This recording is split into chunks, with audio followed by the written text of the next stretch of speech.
29 नवंबर को एक न्यूज़ आती है कि जैक डोरसी अपने सीईओ पद से इस्तीफा दे रहे हैं और उनके सक्सेसर रहेंगे इंडिया बन पराग अग्रवाल, जिसके तुरंत बाद अप्रिसिएशन की बरसात होने लगती है। ट्विटर पर पराग अग्रवाल ट्विटर ये हैशटैग्स ट्रेंड होने लगते हैं। कई सारे इंडियंस इस चीज़ में प्राउड फील करने लगते हैं कि कई सारे इंडियंस अब ग्लोबल कंपनीज के सीईओ बन गए हैं। लेकिन उसी वक्त एक ट्वीट आता है आनंद महिंद्रा की तरफ से, जहां पर वो कहते हैं कि ये एक नया पैंडेमिक है और इस वायरस का कोई भी इलाज नहीं है। आज के इस वीडियो में हम प्रकाश डालेंगे उन रीजंस पर जिनकी वजह से कई सारे इंडियन स्टूडेंट्स इंडिया छोड़कर चले जाते हैं, और साथ ही उन 3 क्वालिटीज के बारे में बात करेंगे जिसकी वजह से इंडियंस की डिमांड यूएस में काफी बढ़ रही है। साथ ही एक ऐसी इंटरेस्टिंग कहानी के बारे में हम आज आपको बताएंगे जहां पर एक स्कूल ने कई सारे एक्सेप्शनल सीईओज को, ग्लोबल सीईओज को बनाया है, जैसे कि सत्या नदेला, शंतनु नारायण एटसेट्रा। वीडियो में आगे बढ़ने से पहले बात करते हैं टिकर टेप के बारे में। तो पॉपकॉर्न लेकर रेडी रहिए और जानते हैं कि why Indian CEOs are ruling the world.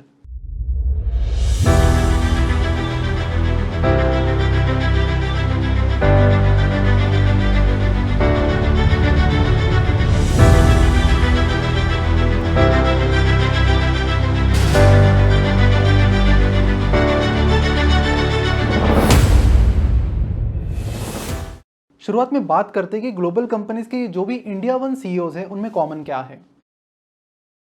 तो यहां पर एक बहुत ही इंटरेस्टिंग फैक्ट अब मैं आपको बताने वाला हूं। माइक्रोसॉफ्ट के सीईओ सत्या नदेला, एडोबी के सीईओ शंतनु नारायण और मास्टर कार्ड के सीईओ अजय बंगा, ये तीनों भी एक ही स्कूल से पढ़े हैं। अब आप पूछेंगे ये कौन सी स्कूल है जिसने इतने सारे ग्लोबल सीईओज तैयार किए हैं।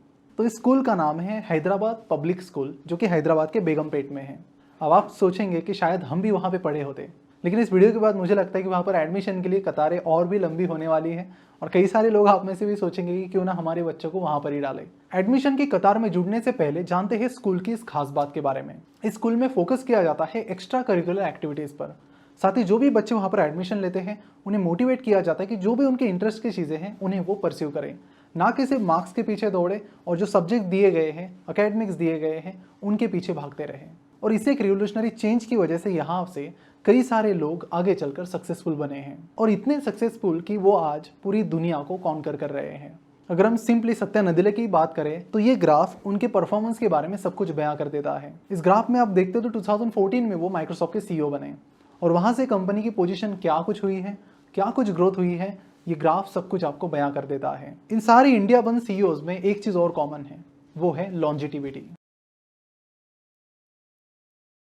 सत्या नदेला ने अपने पोस्ट ग्रेजुएशन के बाद माइक्रोसॉफ्ट ज्वाइन की थी 1992 में, और वहीं पर एक एक लैडर धीरे धीरे चढ़ते हुए आज सीईओ बन गए हैं माइक्रोसॉफ्ट के। अरविंद कृष्णा जो कि आईबीएम के सीईओ हैं, उन्होंने आईबीएम को ज्वाइन किया था 1990 में। पुनीत रंजन जो कि डेलॉयट के सीईओ है, वो 32 ईयर्स से डेलॉयट के साथ है। सेम चीज सुंदर पिचाई, इंदिरा नुई और बाकी सीईओज पर भी अप्लाई होती है। इनफैक्ट ट्विटर के सीईओ पराग अग्रवाल ने ट्विटर को just as an engineer join किया था। बाद में वो कंपनी के डिस्टिंग्विश इंजीनियर बने और धीरे धीरे एक एक लैडर बनते बनते बाद में सीटीओ और फिलहाल सीईओ बन गए हैं। जहां पर हम देखते हैं कि टेक इंडस्ट्री में एक ट्रेंड है कि 2 साल इन्फोसिस में काम करो, उसके बाद 2 साल टीसीएस, उसके बाद अगेन स्विच करो आईबीएम में, उसके बाद एक्सेंचर, फिर कॉग्निजेंट। इस तरह से आईटी एम्प्लॉय की लाइफ चलती रहती है। लेकिन यहाँ पर जो ट्रेंड है वो बिल्कुल इसके अपोजिट है। इसके अलावा और 3 क्वालिटीज भी इन सीईओज में है, जिसके बारे में हम वीडियो के एंड में बात करेंगे। अब बात करते हैं कि जिस चीज पर ये क्रिटिसिज्म हो रहा है कि कई सारा इंडियन टैलेंट यूएस जा रहा है, बाहर जा रहा है, तो वो क्यों हो रहा है। यहाँ पर कई सारे लोग जो लोग अप्रिशिएट कर रहे हैं सीईओज को, उनको भी क्रिटिसाइज कर रहे हैं। लेकिन अगर हम यहाँ पर उन रूट्स की बात करते हैं कि वो क्या रीजंस है जिसकी वजह से ये सब हो रहा है, तो हमें चीजें और बेहतर तरीके से समझने में हेल्प होगी। पिछले साल सुशांत सिंह राजपूत के केस के बाद नेपोटिज्म काफी चर्चा में था, लेकिन आपको बता दूं कि ये नेपोटिज्म सिर्फ बॉलीवुड तक सीमित नहीं है, बिजनेस वर्ल्ड में भी ये काफी फैल चुका है। यहाँ पर कई सारे बिजनेसेस ऐसे हैं जो इनकैपेबल फैमिली मेंबर्स चला रहे हैं, वही अच्छे खासे टॉप क्वालिटी प्रोफेशनल्स जो उन बिजनेसेस को अच्छे तरीके से चला सकते हैं, उन्हें अपॉर्चुनिटीज नहीं मिल रही है।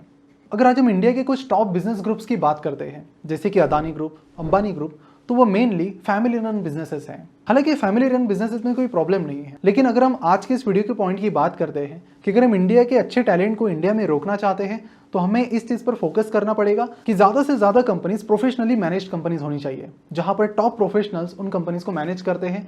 फिर चाहे वो कंपनी के फाउंडर्स हो या ना हो, चाहे वो फाउंडर की फैमिली से बिलोंग करते हो या फिर ना हो। अंबानी ग्रुप और अदानी ग्रुप लाखों जॉब्स हर साल इंडिया में क्रिएट कर रहे हैं, जो अपने आप में एक बड़ी बात है और कई सारे लोगों के लिए एक अपॉर्चुनिटी भी। धीरे धीरे रिवोल्यूशन आ रहा है, जैसे कि अगर हम टाटा ग्रुप की बात करते हैं, L&T की बात करते हैं, एशियन पेंट्स, HDFC ग्रुप, इनकी बात करते हैं, तो ये सारे प्रोफेशनली मैनेज्ड कंपनीज हैं जो बहुत अच्छे तरीके से परफॉर्म कर रहे हैं। और अगर ऐसी कंपनी की संख्या इंडिया में बढ़ती है तो इंडिया के टैलेंट को यहाँ पर इंडिया में ही टॉप क्वालिटी अपॉर्चुनिटीज मिलेगी और एक रीजन मिलेगा इंडिया में स्टे करने का। यहाँ पर दूसरा पॉइंट जिस पर इंडिया को फोकस करने की जरूरत है वो है बिजनेस माइंडसेट। यूएस का अमेजन दुनिया का अमेजन है, यूएस का उबर दुनिया का उबर है, यूएस का नेटफ्लिक्स इंडिया का नेटफ्लिक्स है, यूएस का गूगल इंडिया का गूगल है। तो जो भी यूएस बिजनेसेस है वो हमेशा कोशिश करते कि ना कि सिर्फ यूएस तक मर्यादित रहे बल्कि पूरी दुनिया को कॉन्कर करे। वही अगर हम इंडियन बिजनेस के माइंडसेट की बात करें तो इंडिया का फ्लिपकार्ट हार्डली इंडिया का फ्लिपकार्ट है, यूएस का नहीं। इंडिया के स्विगी जोमेटो यूएस, जर्मनी या यूके के स्विगी जोमेटो नहीं है। तो अगर हमें उन सीईओज को टैप करना है जो ग्लोबल कंपनीज को लीड कर रहे हैं तो हमें उसी तरीके की ग्लोबल कंपनीज इंडिया में बनानी पड़ेगी। तो ये जो माइंडसेट है ये पर्टिकुलरली इंडियन बिजनेसेस में मिसिंग है। तो इंडियन टैलेंट को इंडिया में रोकने के लिए और ये प्रॉब्लम सॉल्व करने के लिए हमें यहाँ पर माइंडसेट चेंज करने की तुरंत जरूरत है। हालांकि इसके पीछे एक रीजन ये भी है कि इंडिया एक बहुत बड़ा मार्केट है और कई सारी कंपनीज इंडियन मार्केट को कैप्चर करने के बाद सेटिस्फाई हो जाती है। वही अगर हम यूएस कंपनीज की बात करें तो वो तब तक नहीं मानते जब तक वो पूरी दुनिया को कॉन्कर कर नहीं कर लेते। फिर ये मैटर नहीं करता कि जिस कंट्री में ऑपरेट कर रहे हैं वो कितनी बड़ी या छोटी कंट्री है।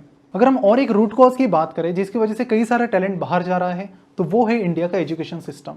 यहाँ पर भी अगर हम इन ग्लोबल सीईओज की लिस्ट देखते हैं तो इनमें से लगभग सारे लोग पोस्ट ग्रेजुएशन के लिए यूएस गए थे और फिर वहीं पर उन्होंने अपनी पहली जॉब ज्वाइन की और उसी कंपनी के लगभग वो सीईओज भी बन गए हैं।